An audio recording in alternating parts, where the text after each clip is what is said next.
দেখো, জীবনে সফলতা অর্জন করতে হলে তোমাকে ধৈর্য ধরতে হবে, অবশ্যই অপেক্ষা করতে হবে।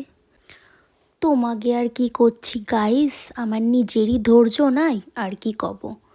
যাই হোক, আজ ছিল একটা জন্মদিন বাড়ির নিমন্ত্রণ, যার জন্য এত সাজুগুজু অবশ্য করি না। তো আজকে একটু সাজুগুজু করছিলাম, জাস্ট একটু ফেয়ার লাভলি নিলাম, তাছাড়া আর কিছুই নেওয়া হয় না আমার, আর কিছু নিই না। তো ফেয়ার লাভলি ঘষাঘষি করার পরে দেখো কত সুন্দর পরিষ্কার হয়ে গেছে গাইস। তারপর একটা টিপ পরে নিলাম, ছোট্ট একটা টিপ নিয়েছি, বেশি বড় টিপ আমি পরি না। দেখো কেমন লাগছে আমাকে।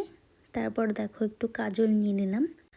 লজ্জার কথা কী আর কব তোমাকে গাইস, ঠিক করে কাজলও পরতে পারি না, এখনই মনে হচ্ছে চোখ দিয়ে জল বেরিয়ে যাবে ভাব। ক্যামেরার সামনে এরকম করে আছি বলে তোমরা ভয় পেয়েও যেও না, আমিও তোমাদের মতো মানুষ, কোনো এলিয়েন না। যাই হোক, রেডি হয়ে গিয়েছি যাওয়ার জন্য। তো সবাইকে টাটা, ভালো